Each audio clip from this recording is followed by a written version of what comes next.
Hello everyone, Reggie Time here, and today we're going to be playing some 25NL Zoom. It's not something I do very often on my channel, but things have been going well for me. We've been having some good results, feel like I've been playing well, feel like my game's in good order, and we've got a new avatar to celebrate with my current favourite politician, Mr. Jeremy Corbyn, taking pride of place on my screen. Bit pissed off he's not quite as central as I would have liked, but that's just a bit of OCD. So yeah, we're going to play some 25NL Zoom, 2 tables. We're going to focus on playing a very tight, pretty aggressive style, and hopefully we're going to win some cheese. If you like these types of videos, if you'd like to see more of them, please do hit the like button. If you have found my channel for the first time and you like what you see, please hit the subscribe button too. I'm still 69? 59 subscribers away or something like that from making the 1,000 I'd like to make by Christmas, so we need some more subscribers. The more likes and more comments we get on the videos, the more YouTube push them, the more chance I got of getting more subscribers and all that stuff. So please do hit like, please hit comments, please hit subscribe, and let's hope that this 25NL video goes well for us.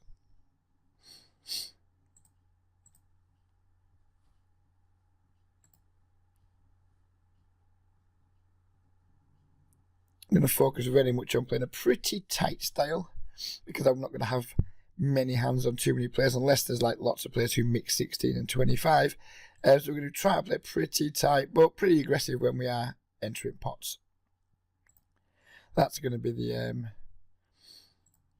order of the day with the video, and we'll see how it goes.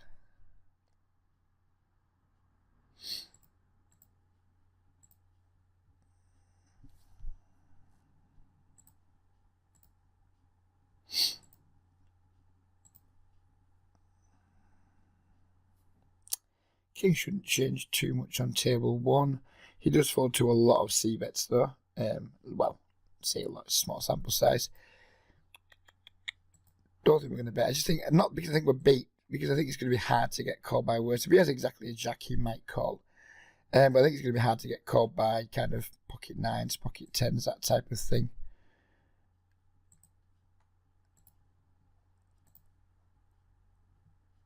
Don't really like the run out from my hand here. Kind of giving him the opportunity to bluff me here.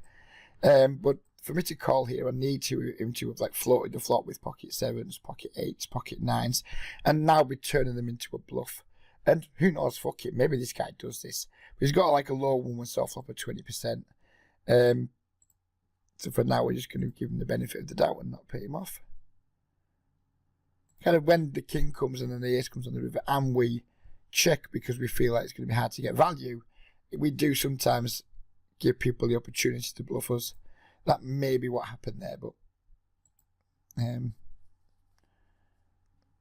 things just sometimes don't work out. That's probably one of those occasions.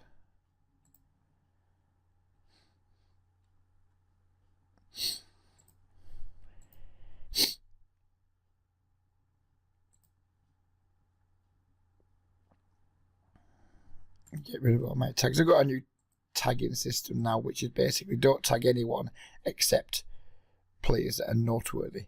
So if someone's like noticeably tight, they're going to get a yellow tag. If someone's noticeably loose aggressive, they're going to get a pink tag. If someone's just a fish, they're going to get a green tag. And if someone's a whale, they're going to get a light blue tag. But I'm doing away with like the orange and red tags because most of these players are regulars, and it's just depressing seeing tables full of like red and orange. And it's not really that useful. Oh, great, he's got a red tag. He's just a standard regular then. Not that noteworthy, not that important to have those notes when you got those technically got our HUD stats. But it is nice to know when there's especially tight or especially loose players behind, so we can like quickly adjust our ranges.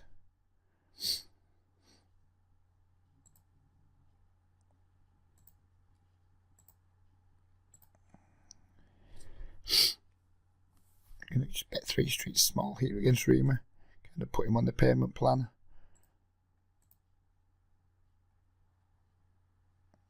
I mean, obviously if he has his beat, he's just going to jam there or whatever, but who cares? We're playing a 3-bet pot versus someone who isn't 100 blinds deep, so not in many situations where we're going to be folding.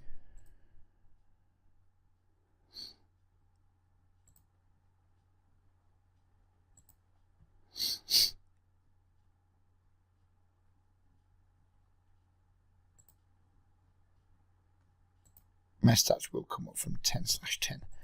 The kind of style I've been playing lately, like I watched a couple of videos recently, some quite interesting videos. One was one that Source made earlier this year, and I can't remember the other one was now, but basically both of the video creators were saying things that were music to my ears, which was at these stakes you just have to play tight. You have to play like a 20-10 slash style, which is going to be something like 20/16 with a high 3-bet.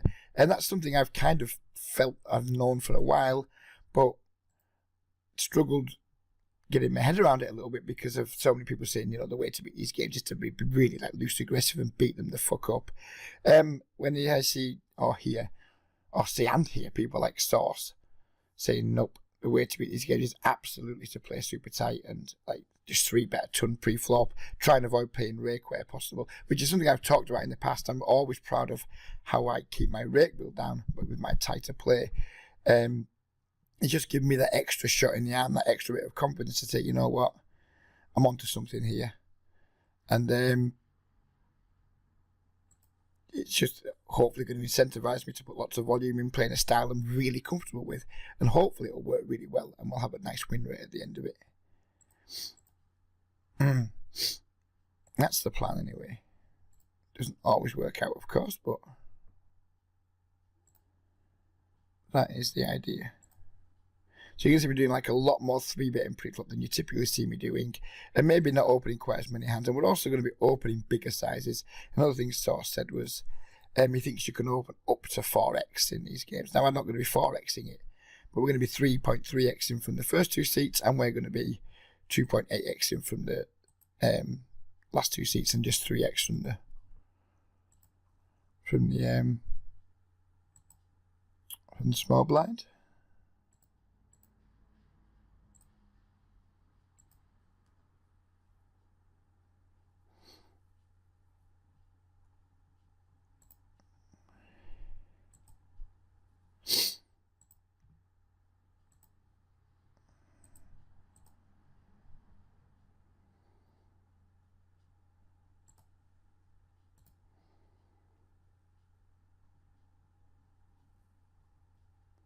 The reason I'm raising again here is just because there's some action killing rivers. Deuce of Hearts wouldn't be one of them, but yeah, just gonna check raise. It looks like he likes his hand. Let's put another small raise in so we can jam rivers, and also we don't get like too many action killing cards. Also, and we just hope he doesn't have a set of jacks here, of course, and he doesn't. He has the 5-10 suited, so good for us. We'll take that.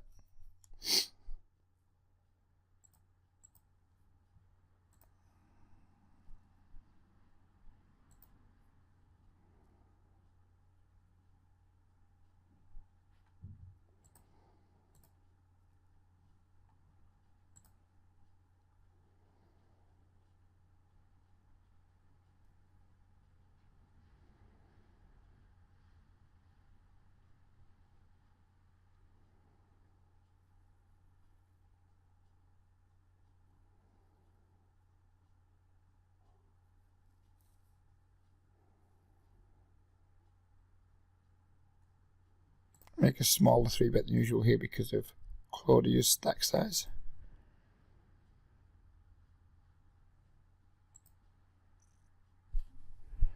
Running hot with the top set. Actually going to check this back here because there's not very much he can have. Maybe giving a chance to bluff, giving a chance to catch up slightly. Looks like he maybe hasn't done anything of either, but we need to start betting now so we can actually try and make some money with our hand.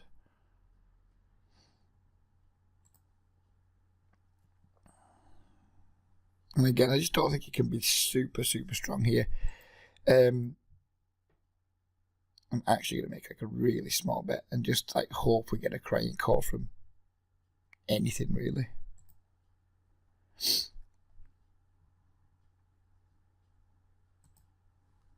He actually had 2 queens, so I guess he was kind of unlucky there. Well, lucky to not lose a lot, because I'd usually expect people of that stack size to just jam the queens pre-flop.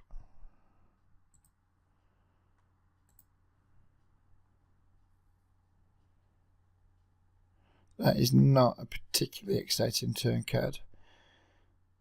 I'm actually just going to try and exercise a little bit of pot control here with the Ace King.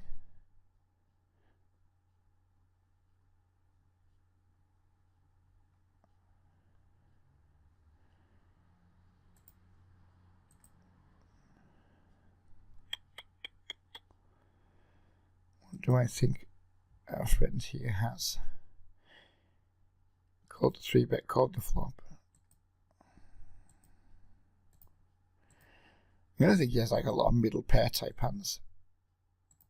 I mean, I don't expect him to call his bet very often with the kind of range I think he's got, but we need to bet something. He actually had Ace Jack, so it's a nice river for us.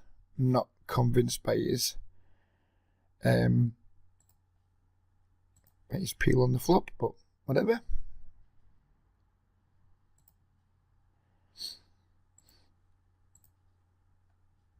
Hopefully my stats are going to come with something like the way I've been playing the last few days. My stats have been a little bit tighter than I would like. They've been coming out at around like 17, 14, which I don't want them to be. But I've been like doing a bit of 4-tabling too, trying to get some volume in, trying out the new style. I'm hopeful that when I'm 2-tabling, we can push it up to around 18 to 20 VPIP with like a small gap, a much smaller gap than usual between my VPIP and PFR. I think a lot of the reason why my VPIP's been a little bit lower is because I've been doing much less small blind stealing. What is wrong with my HUD here? Is it actually not keeping up on table 2? Because this guy's it's not the right guy.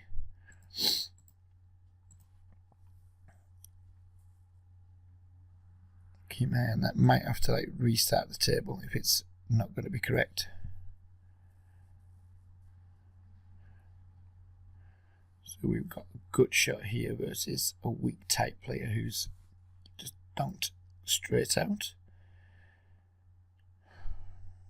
Against some players I would raise with my gut shot, but not against someone who's showing stats of 13/3.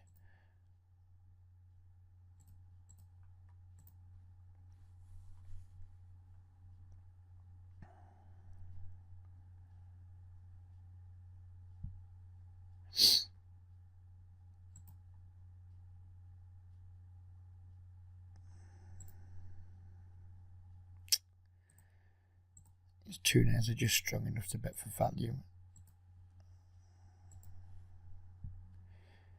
Richard snap called, and we got picked up 2 calls in fact, and then the ace comes on the turn. So our betting days in this hand are over.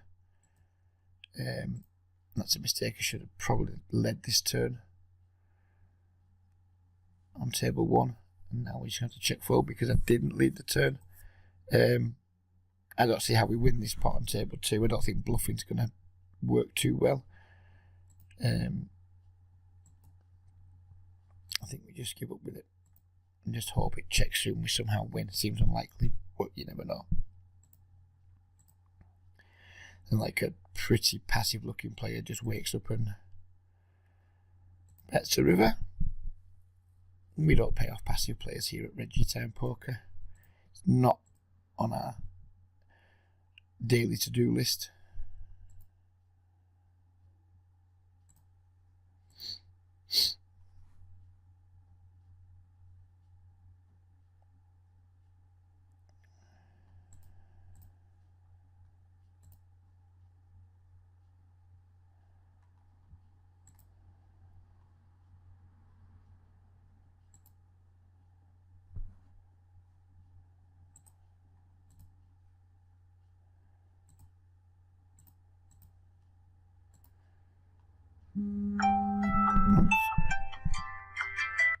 That would have been my alarm clock had I not woken up early.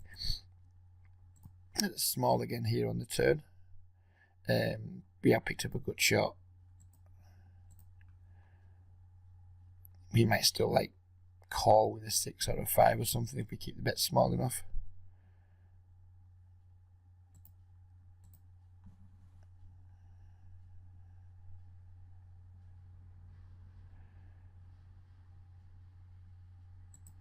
some aggressive looking players behind. We're not going to set mine with the sevens.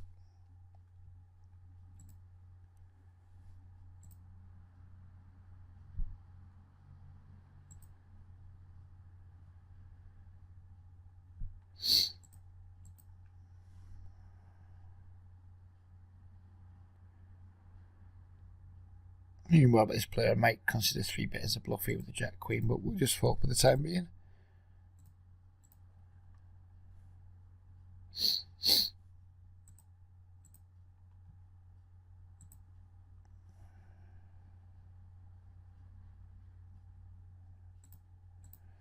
Bet, donk. So we check call, donk. We block flush draws.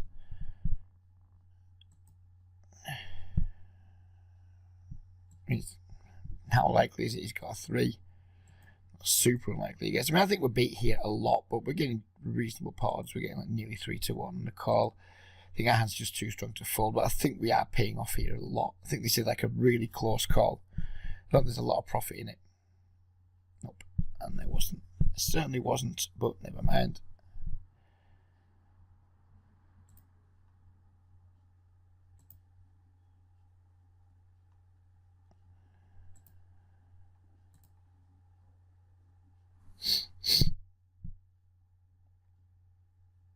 And that was a definition of a crying call.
It's a pretty shitty river. I'm going to miss value from King Queen here if we don't bet, but I think we're just going to check back. Pretty weak check back, but I think we're going to check back. And pocket sevens, who knows? Maybe he calls it that, maybe he doesn't. I think that's one thing that my smaller bet sizing doesn't. It's something people pick up on with my bet sizing. They think it's too small, but it does get me more value across the streets than some larger bets do. So sometimes, yep, I accept I don't get as much money from the top of people's ranges, but I think I collect more from like the middle part of people's ranges. So, and I would just prefer betting small most of the time. Most of the time we don't have a hand where we want to be betting, aggressively betting 2 barrels big. So, yeah, I'm happy with using smaller bet sizings in general with most of my range, and then occasionally moving out of it, like exploitably in certain situations.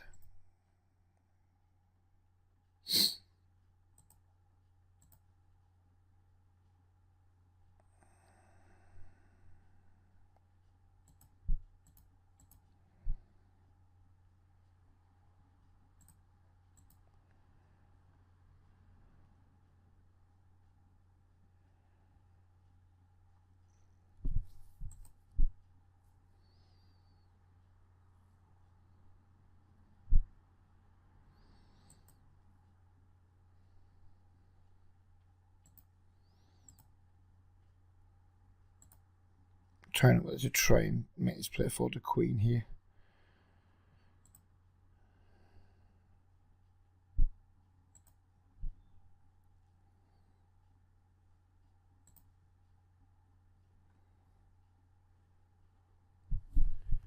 That worked out, which is nice. He probably didn't actually fold a queen, but I think just giving up there, then it just happens, especially when you use my sizings. You give up there and someone just shows down like pocket fours or something because they've called twice because of the small bet sizes. It's kind of frustrating. So,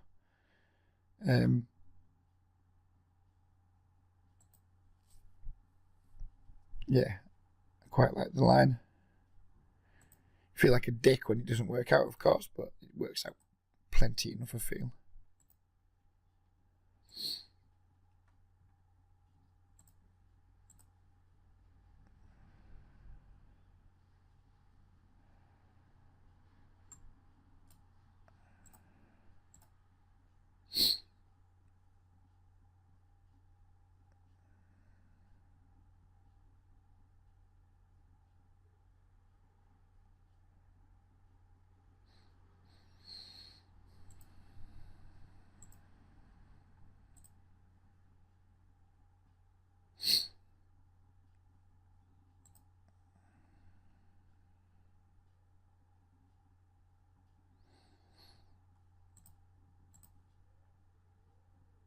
You can bet really small on these flops.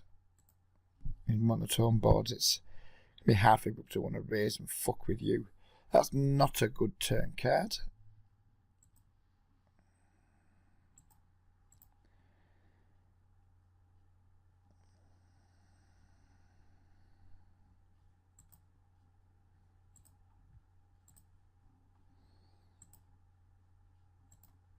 I'm not going to barrel.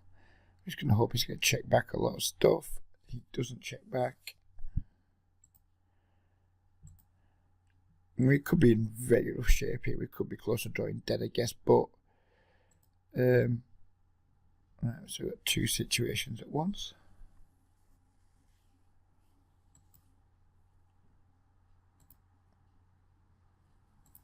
I'm going to call them both. Probably going to fold. If he bombs this turn, we're probably going to fold our top pair. And our friend there had the king queen, so neither of those hands worked out as well as we might have liked, but never mind. That's poker, as they say.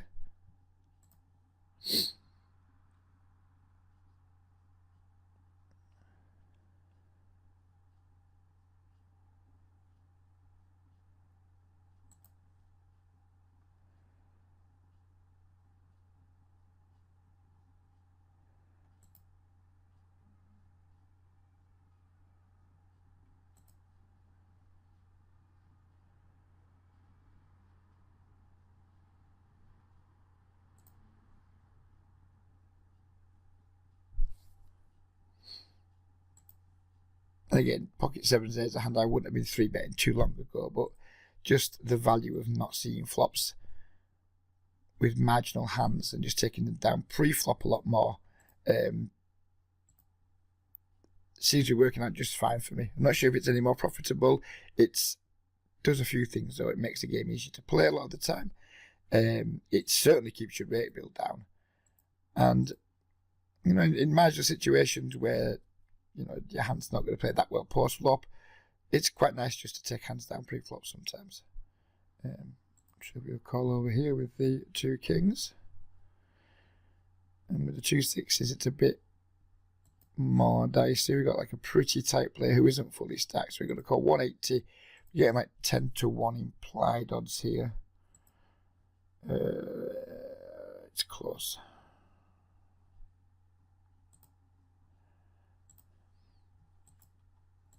We're just going to lean towards 4. If you had a full stack there, then maybe would have been more inclined to call.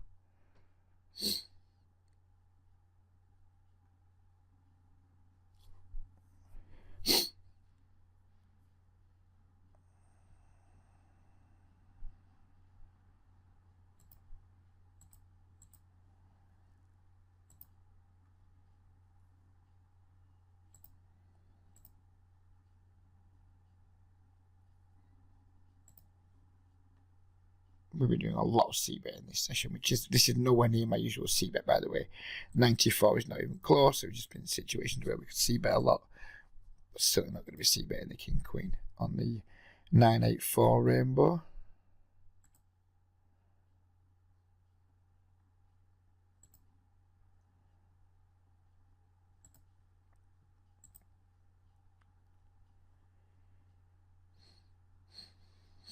Oh, we probably would have got it through.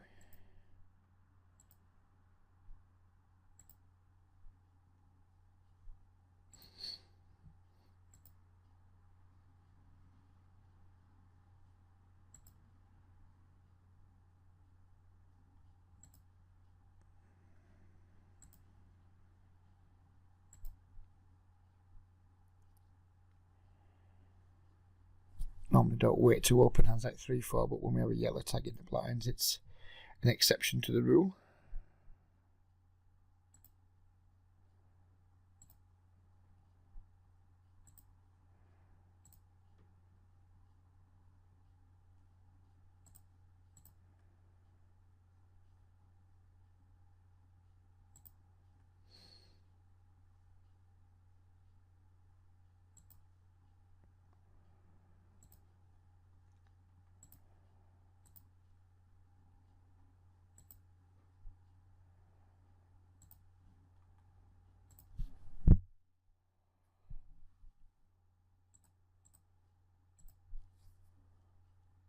In the source video I watched, and I'm sure this wouldn't be his like overall stats, his actual early position rate, if I recall correctly, was 5%, which I think by anyone's standards is too low. I think that's probably just due to like the cards he got dealt in the hour and 10 minutes of the video. But I do think it's a problem a lot of players have, is they're way too wide in that early and middle position. I see guys that are opening like 18 to 20% under the gun, but still only opening like 25% on the cutoff. And to me, when I see those types of players, I'm just like, right, well, this is the guy who just doesn't get it. He's learned to play like semi-tight, but he doesn't understand just how difficult playing out of position is, or he doesn't care how difficult playing out of position is. I think in these games, maybe an under the gun raise between, say, 10 and 12% is probably, in my opinion, where you want to be. I'm sure some of you guys will disagree, but I can't think of too many hands outside of like a 10% range that I want to be playing from early position in pretty tight, relatively tough zoom pools. Go for a thin value bet here. Obviously, we're going to get raised if it's a jack or if it's a diamond, but it's checked through all the way.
Not much going on right now. Don't really like extended periods of silence in my videos, but when we're just cycling through folding a lot of junk, there's not that much else to say and do. Very tight player here's opened. And snap folds, which is disappointing, but what are we going to do?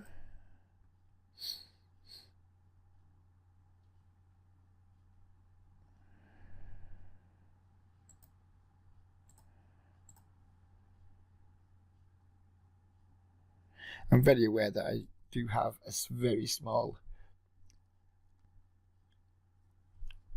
size. You can tell, by the way. Something else that Source mentioned in his videos is that we should be making our 3-bets larger in general and then just exploitatively making them slightly smaller when we want action.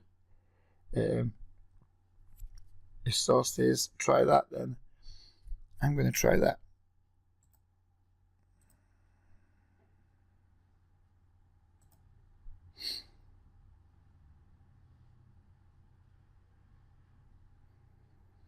Pretty good chance our opponent has a set here if he's raising for value. We block Ace Queen, which is a problem. But we're just going to pay him off. If he's got a set, then he's got a set. He's going to get full value from us. We just can't go folding over pairs in 3-bet pots. It's just not on my things to do list.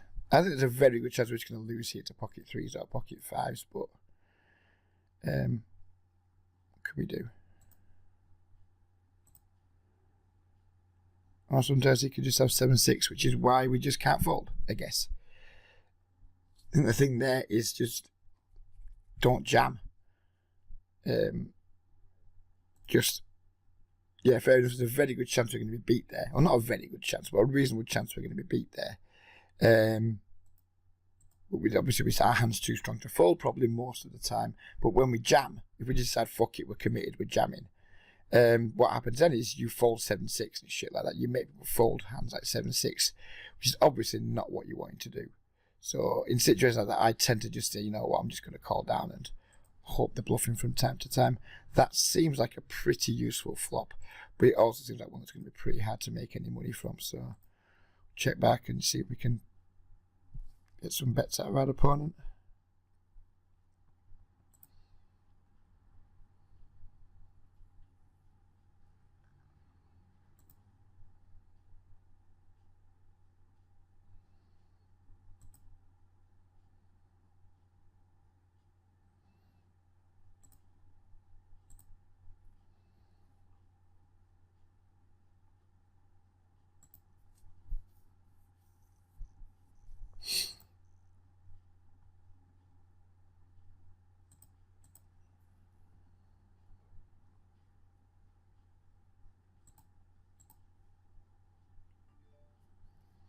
But knowing more about this opponent, we could consider 4-betting as a bluff, but we don't know anything about him, so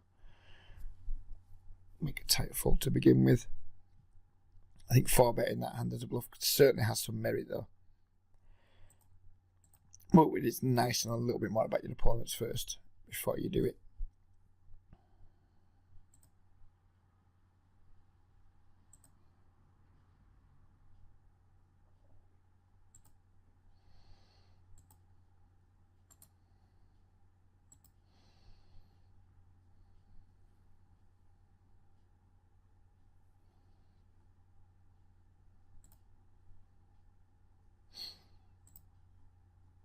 And play for another 10 minutes or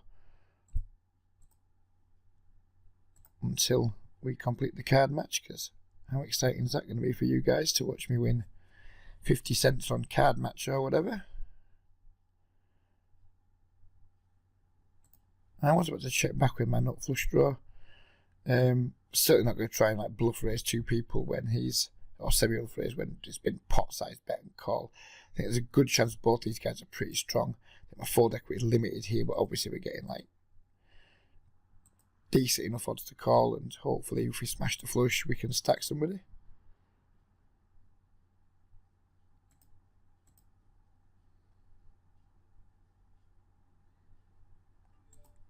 And we're just going to take our free card and we're just going to call this check raise. And we do not run too pure. With the flush we don't get there.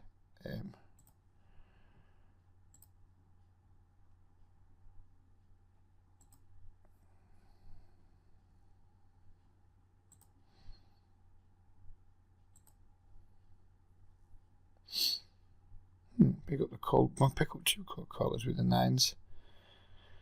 A pretty disappointing flop. Certainly not going to see bet this into 2 players who cold call behind, both of whom have pretty strong ranges. Double check raised. I mean, and we fucked here. I doubt he has a set of queens, so kind of the only thing I'm really worried about is a set of sevens.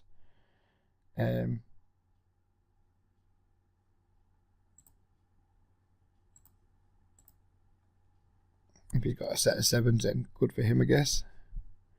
He just gets to win a massive pot. We're not going to give him a chance to go for the trifecta here. We're going to just check back and take our showdown value. This is a pretty wimpy check. Pretty wimpy check. Pocket sixes. What the fuck was going on in his mind there? I have no clue. That was a weak check by me, but I don't know, the double check raise. You don't see that too often. You don't see the double check raise too often. It confused me. Yeah.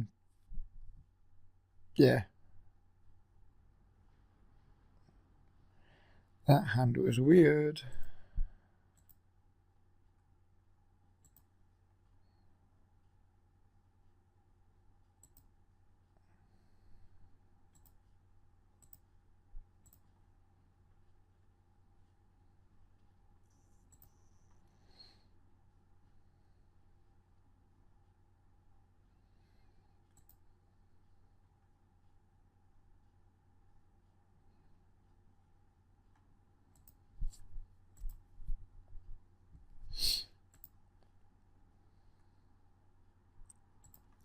So because you get towards the end of the year, my stats have come up to kind of where I expect them to be, which is like 18-16 with a high 3-bet.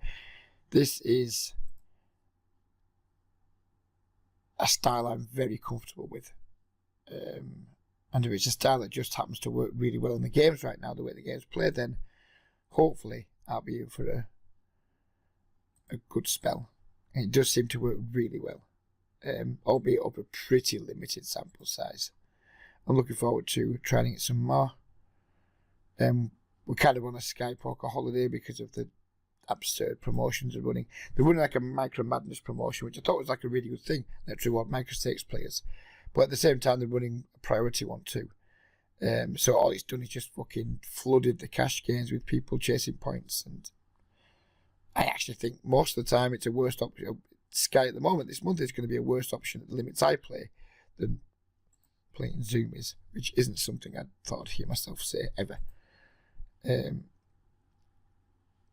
But hopefully I can use this month to like put some good volume in, put some good hours in, work hard on my game, tweak it, improve it, and hopefully like just continue my improvement, become a much better player again, just keep improving. We can't stand still when we're playing. And it's given me a good chance to look at these Zoom games since Party Poker kind of made a play for some Stars regulars. And it has to be said, these games certainly feel softer than they were before Stars started fucking around with regulars and taking their rate back off them. They certainly seem to improve these games somewhat. I'm not saying they're soft by any stretch of the imagination, but they're certainly softer, that's for sure.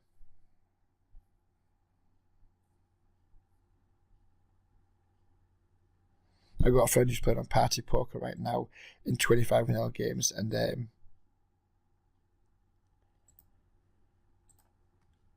I'm sweating maybe once or twice a week. These games are certainly softer. Their Party Poker is certainly much tougher right now than and Party Poker games there. Not sure where he didn't just value bet his 9 on the river himself there, but whatever. And maybe no showdown value with the Ace-9. No, we don't. We do not have enough showdown value with the Ace-9. Come on, card match, give us one of them.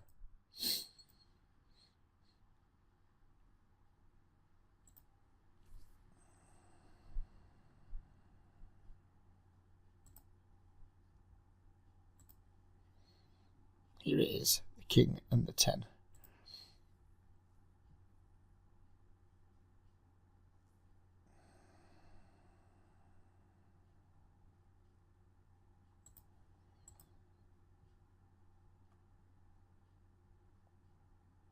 Small sample, but it looks like one of these guys who isn't particularly positionally aware. The opener. So we'll go for a squeeze because this player looks pretty weak on the button. Sadly, we get called in 2 spots, and the party is now officially over.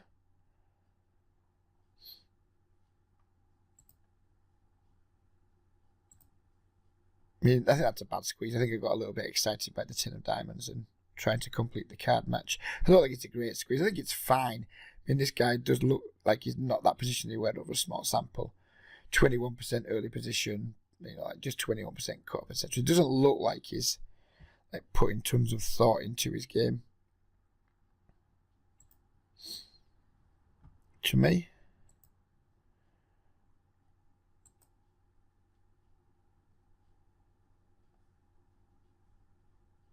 This guy looks like he could be a little bit like bad aggressive and spewy. We'll just try him out with a raise, see what happens on a board where we have not much going on for our hand. So we're going to keep playing until we get the card matching, and then we're going to call it a day for the video. Hopefully it'll come in a timely manner and we won't be tempted to squeeze again with a hand we maybe wouldn't have squeezed with had we not been in card match territory.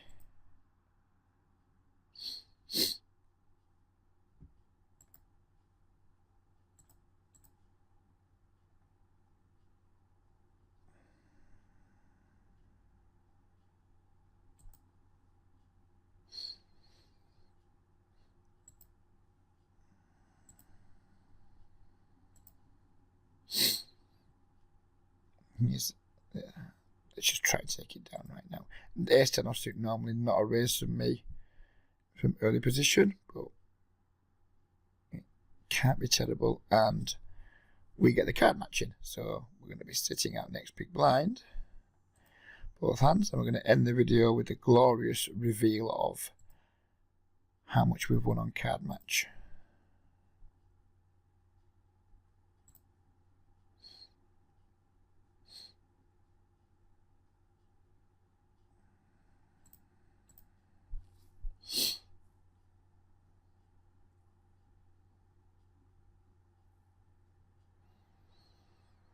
No, I'm getting good implied us now with these 2 sevens. Try and bink a 7. End the video on a real high. Nope. No dice on the 7s.